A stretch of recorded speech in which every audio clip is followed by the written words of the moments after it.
Hello everyone, welcome back to my channel NCERT Maths with Bardeep. Today we are solving question number 8 of exercise 8.3 of the chapter Comparing Quantities.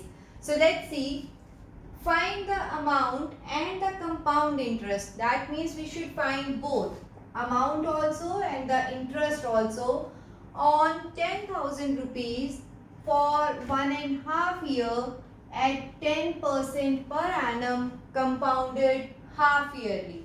Okay, so would this interest be more than the interest he would get if it was compounded annually? So that means in both cases we should find amount and the interest if it is compounded half yearly and if it is compounded annually, and then we will compare the values.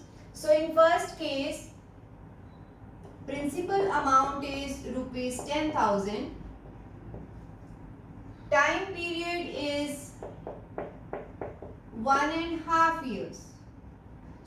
So what should be our n now? This is 3 by 2. Since half year, so it should be multiplied by 2. That is 3 half years. And what is r? That is 10% per annum. Okay. But we need this to be in half. So this is 5% per annum or half yearly. 5% half yearly. So what should be the amount? That is P into 1 plus R by 100 raised to power n. So P is 10,000. R is 5 by 100. N is 3. So 1 and 20. So again we will take LCM. This is multiplied by 20. 10,000 into 21 by 20 power 3. So this is 10,000. 21 by 20. 21 by 20 and 21 by 20 because power is 3. So 2 5s are 10. So this should be 5 by 4 times.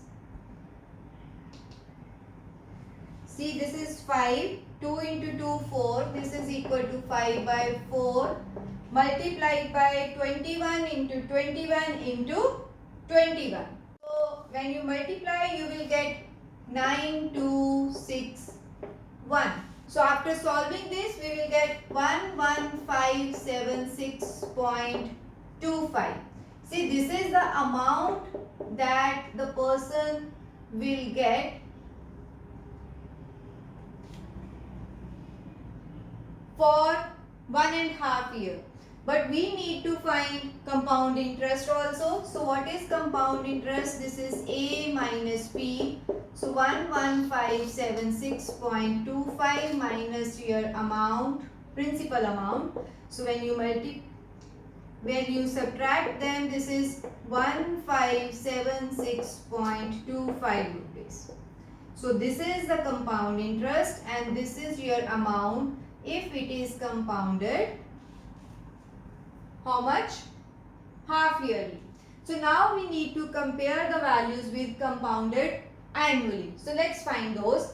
So first thing is, see, values will be same since this is compounded annually. So half years are not required now. So principal is 10,000. R is 10% per annum. Since now this is compounded annually, so we should not divide this with 2. Time period is 1.5 year.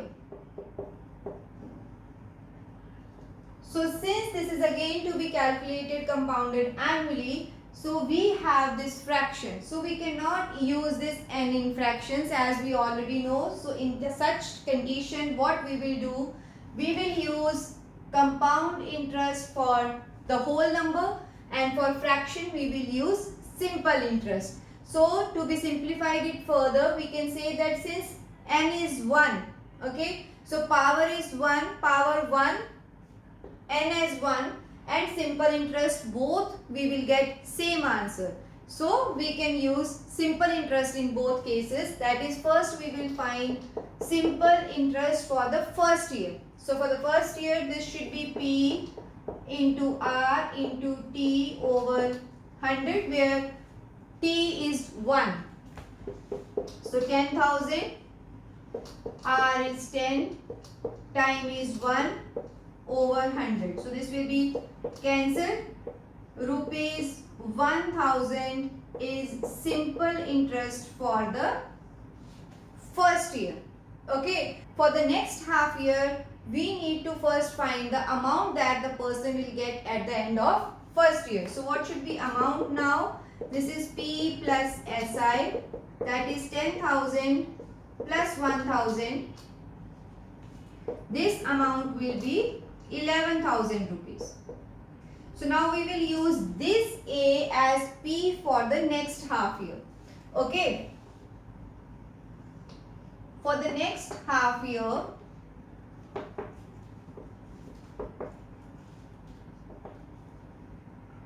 what is P? This 11,000. So simple interest will be 11,000 multiplied by rate, and now the time is half year. Okay, over 100. So this is 255. 55 into 10 is rupees 550. Okay, so what we should calculate now? We need, would this interest be more than the interest? So we should find total interest in this case. So total interest for the first year is 1,000, for the half year is 550. So I will add this. This is 1,000 plus 550. So rupees 1550. I should calculate amount also, because we have calculated amount for this part. I should calculate this also. This is amount, total amount after 1.5 year is 11,000 is for the first 1 year, and then 550 for the second half year. So 11,550 is the amount after 1.5 year. So first part is clear. Amount in both the times. Here it is 11576. Here it is 11550. So interest is 1576.25 in first case and 1550 in second case. So the point is, would this interest be more than the interest? Yes. Okay. So we will say yes, therefore more, this will be more interest. Yeah, this interest will be more by how much? Difference of them, that is 1576.25 minus 1550. So we will get 6 minus 0 as 6. So 2, that is only a difference of rupees 26.25. Okay. I hope this question is clear now. This is all about this video. See you in my next video with the next question of the exercise. Thank you.